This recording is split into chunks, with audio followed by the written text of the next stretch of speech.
Hello, it's Barbara Dertina coming to you live from South Florida in the Hackable Life. And I would love if you subscribe. I'm building my channel and I want to have difficult conversations or the things that people aren't talking about and ways to improve and hack your life.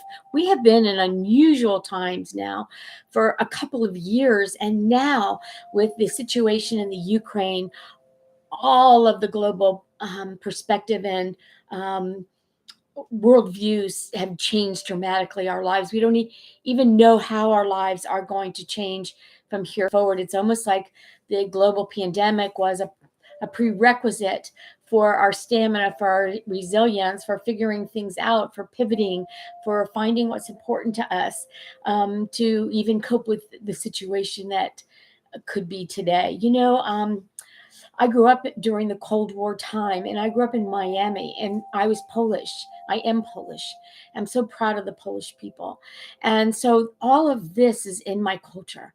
This is how my grandparents came to America. My grandmother, as a teenager, was put on a boat as a teenage girl. They don't always tell you even all the stories.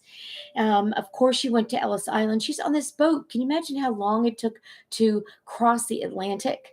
And just put on there was some note of a relative of a distant aunt or cousin in New York City, and what that must have been like for her, and how that changed her life. And because that country was taken over and became communist, my grandmother never saw her family ever again. We were later on, and many, many years later, able to sponsor some relatives to come over, but she never went back to her home country. And she could have, but then she was really old and elderly. And I think she was really afraid to see, and that she really wanted the memories that she had. And so I'm watching these people go through this. And so I have generational trauma. I have generational and ancestral history in this area. And I know also what it causes in the trauma. My background is early childhood education. So watching all of these mothers with all of these young children, it seems like so many are young. And then seeing now children being put on trains with a phone number on their hand, inked on their hand, so they can find out whether they're safe or not. And they're just wandering in the street following the crowd, maybe 11-year-old boys, 7-year-old boys. But the desire to save your children is so strong. And that's what I want to talk about today, because as I watch this unfold, I am a targeted parent dealing with parental alienation, dealing with it now for about 25 years. And sometimes you think things are going to get better, or there's a ceasefire, or something's going to change. But it is the same mentality as a Putin mentality, where it is all fake news and false, and bringing something in so that it could get more dire, or they can attack you further. And so I want to go back to where this started, and create the parallels, because I do not think people understand people like myself and what we go through, and that you really can't say anything because you're hurting the other relationships, and people don't believe you.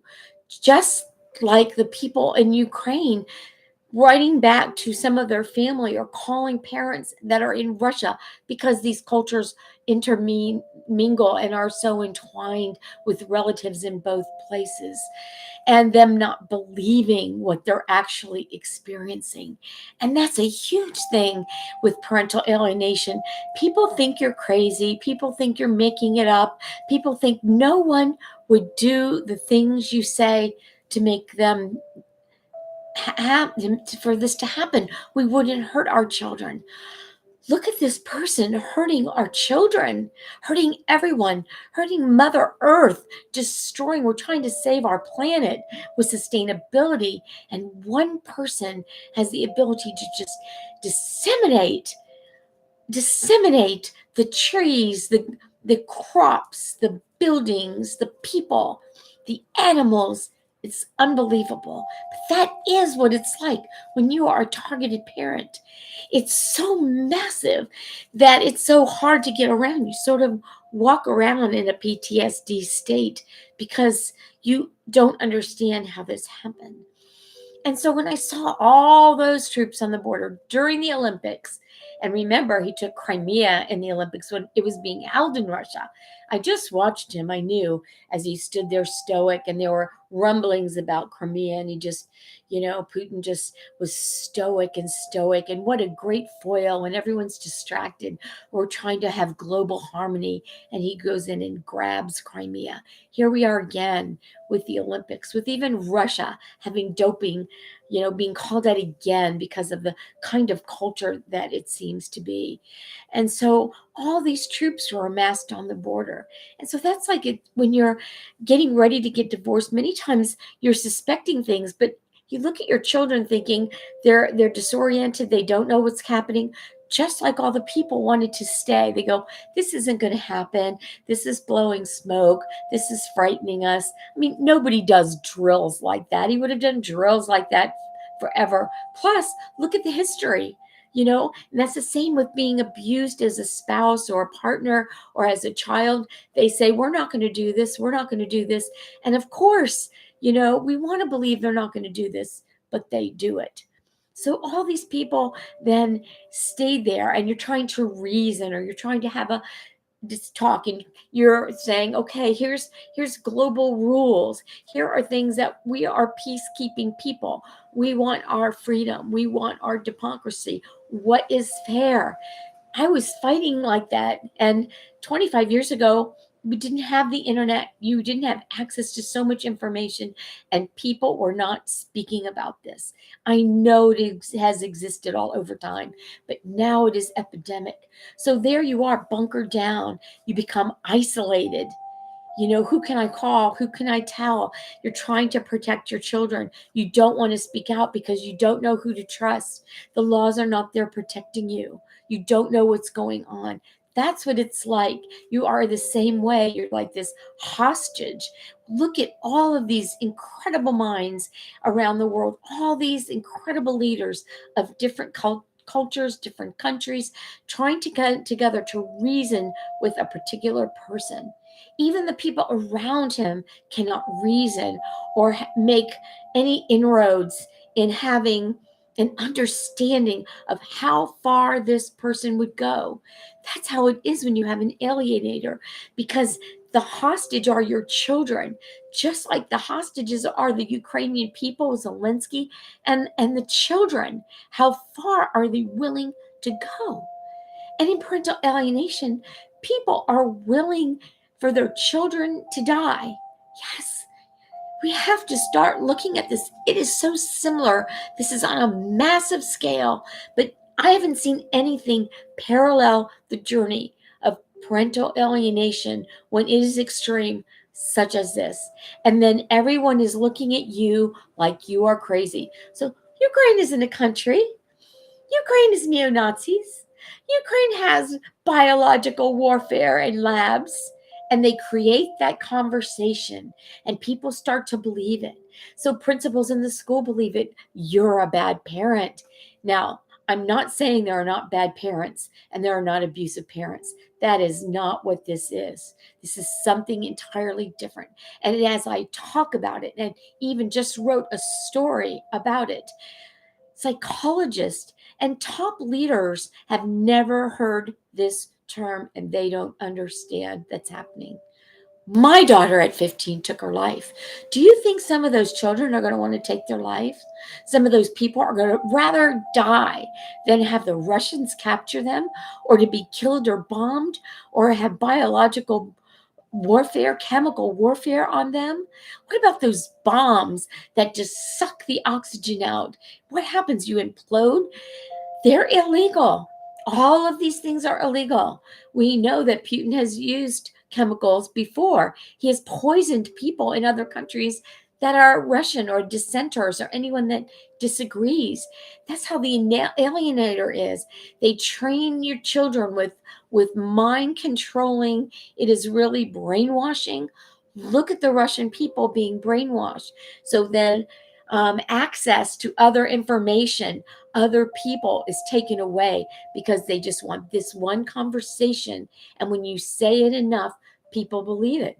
We just had it here in the States with Trump. If you watch his behavior, he just says, repeats, it all becomes, kill, blah, blah, kill, blah, blah. And then people start repeating and chanting. Then he sees, oh, the people like this affirmation. I will keep this up. And after a while, the neural pathways in people's brains believe that is truth, but it's not truth. And that's what happens to our children. They are told over and over again. And then to have a relationship with the other parent, they have to hate the targeted parent, or they will be hurt. They will be punished. They will be shunned, or their fear, they don't even know what it is that's going to happen to them, but they know they're not allowed.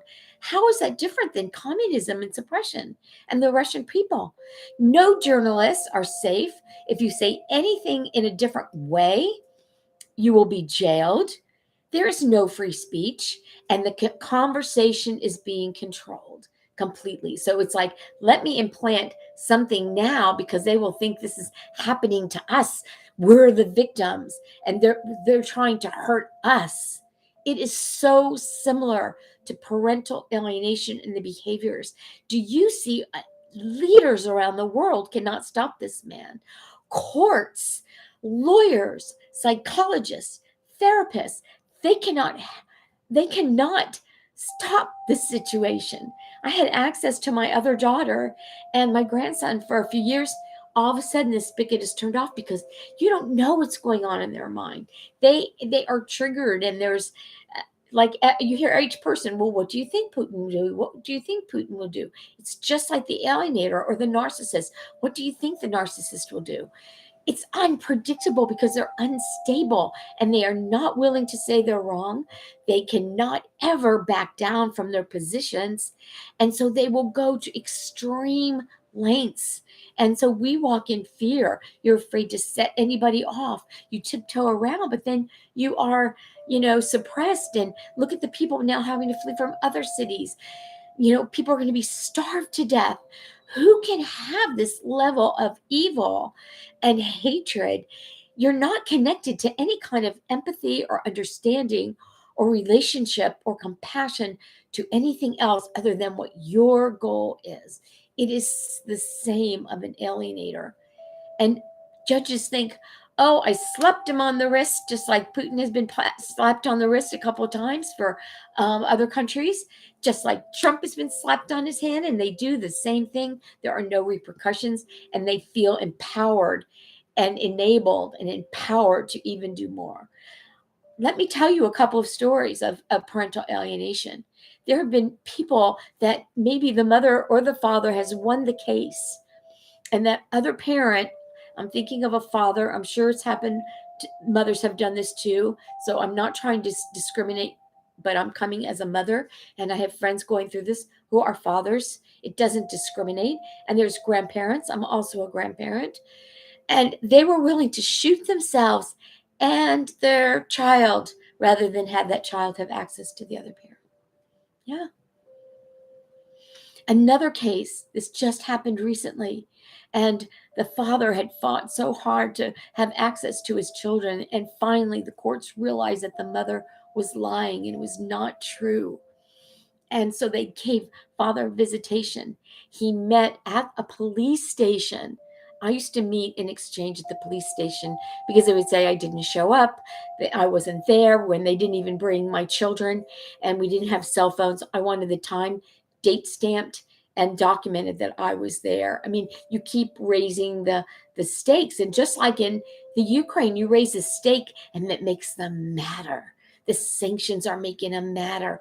Meeting at the police station made him matter. I'm trying to protect myself, trying to protect my children. So this father of 3 was so happy.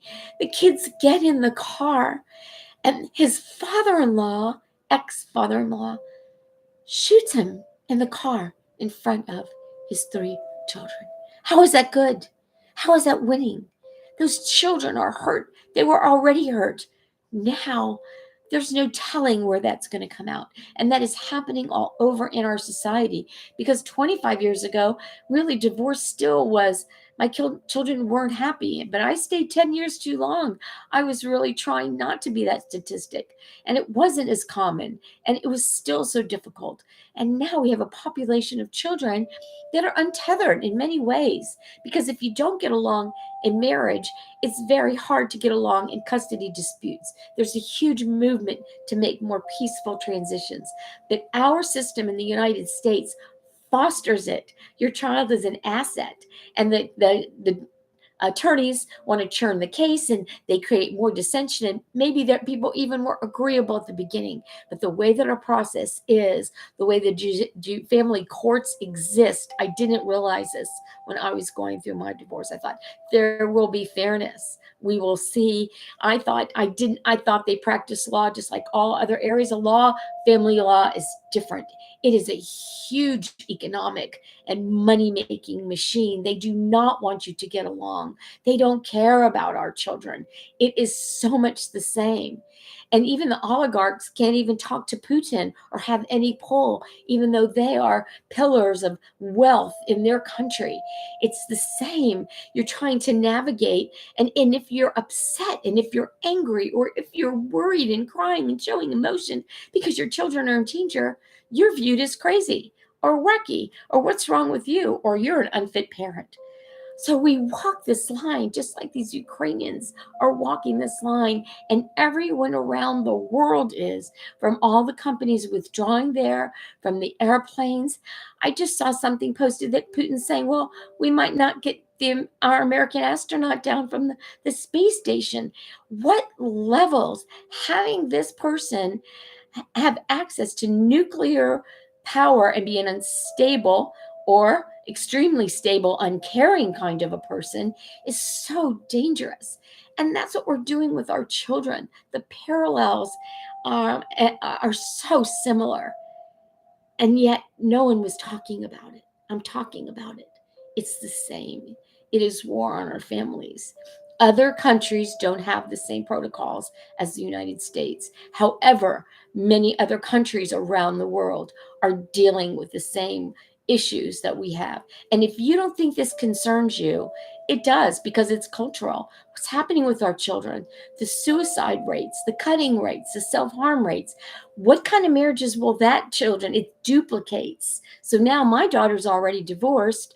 I took care of my grandson from the time he was born until he was 3, and I got cut off with no explanation, nothing to work out. You can't work out anything, just like they have sat down in these talks.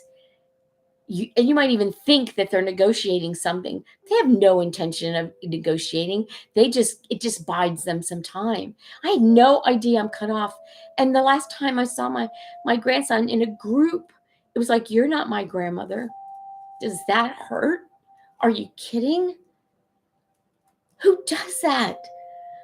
It is the hardest thing to accept that my daughter, my own flesh and blood that grew inside me, could foster that. So what does that happen? What is that beautiful little boy? I see the changes. My background's early childhood education. I saw the process she was going through. I could not stop it. I didn't want to get mean and angry. I kept trying to be appeasing and show love and not create anything worse for my grandson, to protect him as much as I could from this situation. So what is he being taught?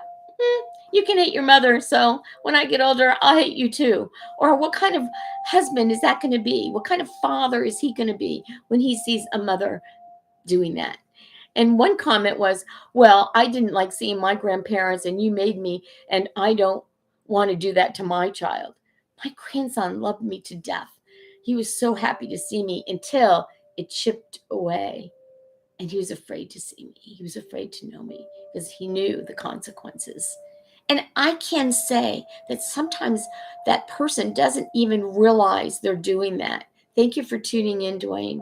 They don't understand that they're even doing that because they have been trained that way. And that's how their mind works. That's normal. So I have compassion for my daughter. But what will it take to see? You know? And so this is a heavy topic. And I am speaking out loudly because I don't have relationships to be able to hide from or nurture. And I did not speak out for so many years because you don't want to jeopardize your relationships. And I want to speak to one more thing because you may be an enabler. You may think that you're helping and harboring a child so that maybe it's the mother's time to see the children and it's her weekend. And their children are friends with you. And every time you are inviting that child over to spend the night, and you think that you're protecting that child because you heard that the other parent might not be good. The other children have to lash out and say those things. They are stuck in a no-win situation. And so these children are hurt for the rest of their lives. When you talk to adult children that were alienated in their 40s and 50s, they were never the same from their childhood on. And it's just so sad. So how are those people going to be functioning healthy relationship, bringing forth from people that experience that and don't know better? And so maybe even teachers or parents, and I mean principals, and I understand because they walk a tight rope. Am I letting them go with an abuser? They don't know what to do, they don't want to be responsible. However, you can be contributing to the alienation of that child. So just be aware, ask questions, don't assume. And many moms, I'm sorry, but I see it all the time with men that are remarried, with other women that maybe are their kids are friends. They want to take over and be the mother. I could never do that to another mother. How do they do it? I see it all the time. Stepmoms are ready to push the other person out. That is their true mother. And you can have both. Children deserve to be loved by as many people as can love them. So I hope this was meaningful to you because the impact of this war on Ukraine mimics the war that goes on in so many people's homes with parental alienation. And my concern is our next generation and our children and saving our children. Thank you for tuning in. Please make this go viral. Please pass this on to other people.